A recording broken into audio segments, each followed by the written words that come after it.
محمد صلی اللہ علیہ وسلم تجارت کرتے تھے نبوت سے پہلے،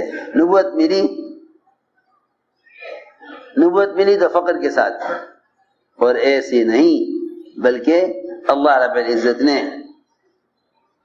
اختیار دیا آپ کو کہ آپ نبوت کون سی چاہتے ہیں، آپ نبوت کون سی چاہتے ہیں، بادشاہت والی چاہتے ہیں یا فاقے والی چاہتے ہیں، بادشاہت والی یا فاقے والی، کون سی چاہتے ہیں نبوت، بادشاہت والی یا فاقے والی؟ آپ صلی اللہ علیہ وسلم نے فاقے والی نبوت کو اختیار کیا ہے،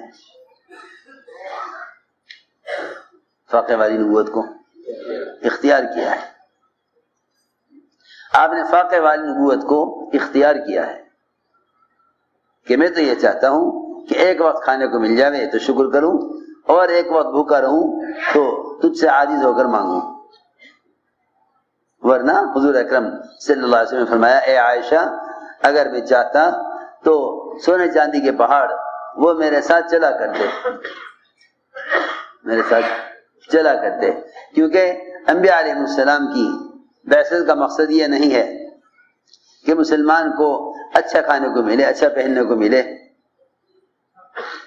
بلکہ یہ تقاضا تو مشرکین کو ہوتا تھا، وہ کہتے تھے کہ اے محمد صلی اللہ علیہ وسلم ہم آپ پر ایمان لے آئیں گے، آپ کا دین اختیار کر لیں گے، بس آپ اپنے رب سے کہہ کر ایک تو یہاں سے مکے کے پہاڑ یہاں سے ہٹوا دیجئے، اور یہاں کے زمین کو ذرا نرم کرا دیجئے، اور یہاں ملک شام کی طرح نہریں اور باغات لگوا دیجئے، ہم اسلام لے آئیں گے۔ میں کیا بتاؤں، مسلمان کا یہ سوچنا کہ پہلے میرے دنیاوی حالات درست ہو جائیں تو پھر میں دین اختیار کر لوں گا، یہ کفار کی سوچ کی ایک کڑی ہے، یہ کفار کی سوچ کی ایک کڑی ہے کہ پہلے ہمیں دین کی برکتیں دکھلاؤ،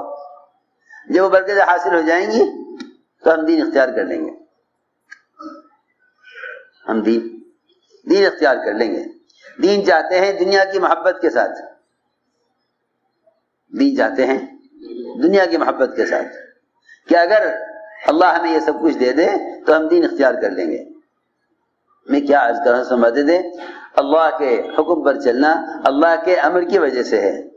نہ کہ دنیا کے کسی نفع کے حاصل ہونے پر۔ تو یہ مزاج غیروں کا تھا،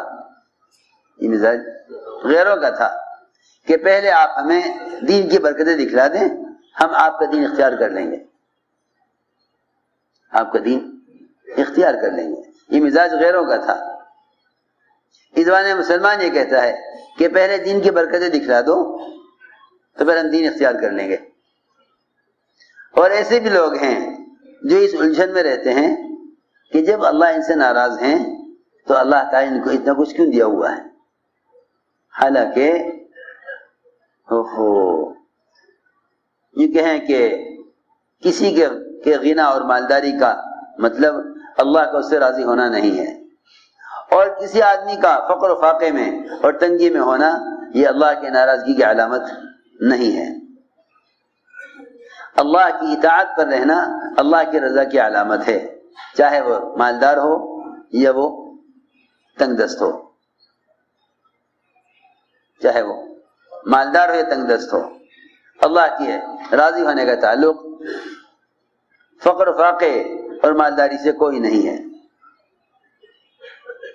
اگر احکام توڑ کر فاقے میں ہے تو اللہ اس سے ناراض ہے، اگر احکام پورے کر کے غنا میں ہے تو اللہ اس سے راضی ہیں، اگر احکام پورے کر کے فاقے میں ہے تو اللہ اس سے بہت زیادہ راضی ہیں، کیونکہ جو اللہ کی اطاعت پر ہوتے ہوئے فاقے میں ہے وہ انبیاء علیہ السلام والے راستے پر ہے، اس لیے کہ نبیوں کا راستہ یہی ہے، نبیوں کا راستہ یہی ہے۔ آپ نے فرمایا کہ جو شخص ہماری طرف آئے گا، جو شخص، یہ نہ فرمایا کہ جو ہماری طرف آئے گا اس کے مال بڑھ جائے گا اور اس کو عہدے مل جائیں گے، اور جو مسلمان اطاعت پر آئیں گے ہم ان کو دنیا میں حکومتیں، مال دولت یہ دیں گے، یہ کہیں نہیں فرمایا، بلکہ فرمایا کہ جو ہماری طرف آئے گا اس کی طرف فاقہ، فقر و فاقہ اور حالات اور پریشانیاں اس سے بھی زیادہ تیزی سے آئیں گی جتنا پہاڑ کی چوٹی سے پانی نیچے کی طرف تیزی کے ساتھ آتا ہے۔ پہاڑ کی چوٹی سے پانی نیچے کی طرف جتنی قوت سے آتا ہے، اس سے زیادہ قوت سے، اس سے زیادہ تیزی سے اس شخص کی طرف فقر و فاقہ تنگی آئے گی۔ اگر اس پر اللہ سے راضی رہا تو پھر ہم جنت میں اونچے درجے پر پہنچائیں گے۔ ساری بات سمجھانے کے لیے عرض کر رہا تھا کہ جو لوگ نظام کائنات کو کائنات سے جوڑتے ہیں انہیں تو اللہ کا خیال آتا نہیں، اس لیے فرمایا کہ نظام کائنات کا کائنات سے کوئی تعلق نہیں ہے، نظام کائنات کا کائنات سے کوئی تعلق نہیں، نظام کائنات کا تعلق براہ راست خالق کائنات سے ہے، براہ راست خالق کائنات سے ہے۔ اس لیے فرمایا کہ ایمان کا تقاضا یہ ہے کہ غیب پر ایمان لاؤ، غیب پر ایمان لاؤ۔ غیب پر ایمان لانے کا مطلب یہ ہے کہ دنیا میں جتنے بھی تغیرات ہیں اس کا تعلق غیب سے ہے، اس کا تعلق غیب سے ہے، مشاہدہ سے اس کا کوئی تعلق نہیں ہے۔ کوئی یہ کہے کہ اگر میں یوں کرتا تو یوں ہو جاتا، کیونکہ جو لوگ ظاہر پرست ہوتے ہیں نا، جو لوگ ظاہر پرست ہوتے ہیں وہ یہ کہتے ہیں کہ اگر یوں کیا جاتا تو یوں ہو جاتا۔ جو لوگ سمجھتے ہیں کائنات کا نظام کائنات سے متعلق ہے وہ یہ کہتے ہیں اگر یوں کرتے تو یوں ہوتا۔ حضرت علی فرماتے ہیں جو شخص یہ کہے کہ اگر میں یوں کرتا تو یوں ہو جاتا، اس کو چاہیے کہ دہکتا ہوا آگ کا انگارہ اپنی زبان پر رکھ لے، دہکتا ہوا آگ کا انگارہ اپنی زبان پر رکھ لے کہ یہ زبان جل کر ختم ہو جانے کے قابل ہے۔ جو زبان یہ کہے کہ اگر میں یوں کرتا تو یوں ہو جاتا، اگر میں یوں کرتا تو یوں ہو جاتا۔ میرے دوستو عزیزو، جب اللہ کی ذات عالی کا یقین دل سے نکل جاتا ہے اور کائنات کا یقین دل میں بیٹھ جاتا ہے تو ہوتے ہوتے ہوتے ہوتے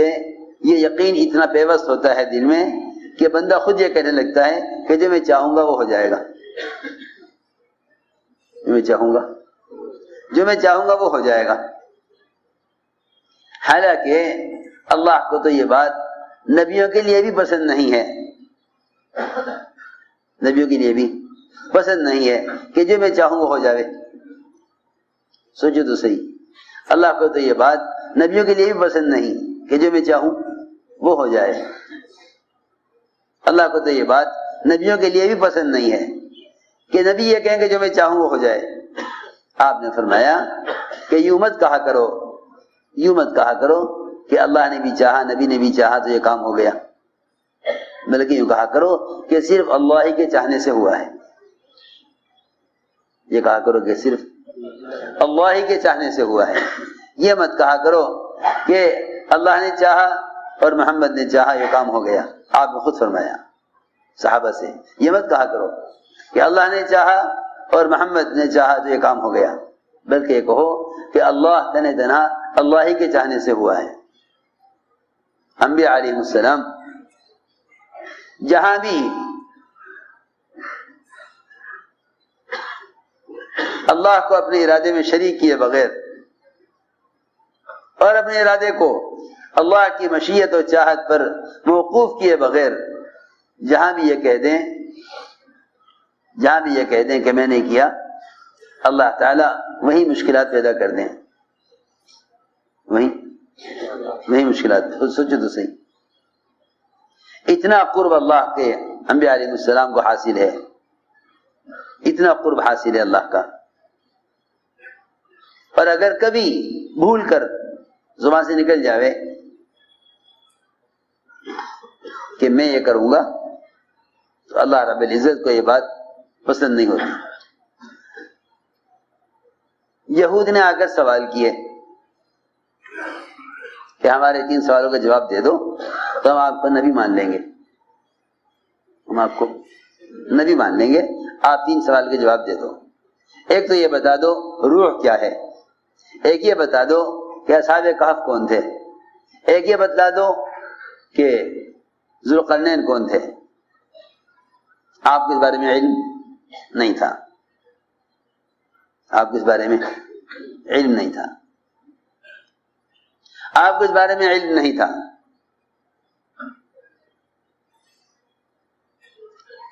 انبیاء علیہ السلام بھی غیب کی باتیں نہیں جانتے، الا ہے کہ اللہ ان کو بتلائیں، اللہ ان کو بتلائیں۔ سوچو تو صحیح، جب نبیوں کو غیب کا علم نہیں، جب نبیوں کو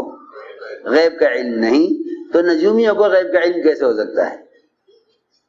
ہم ذرا غور کریں کہ بعض چیزیں ایسی ہیں کہ جس سے مسلمان شرک کے اندر پڑا ہوا ہے، مسلمان شرک کے اندر پڑا ہوا ہے۔ بہت سے ایسے موقع آتے ہیں، فلاں پیشن گوئی کرنے والا،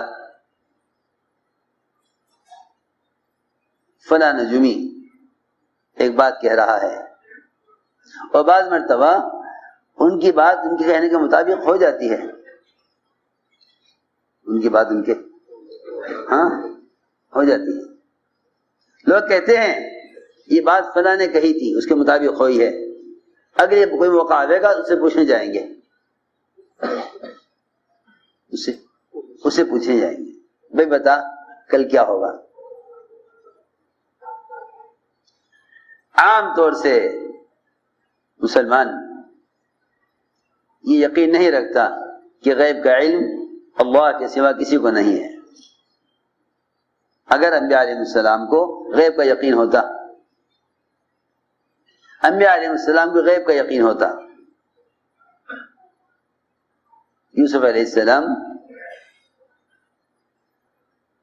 اپنے ہی گاؤں میں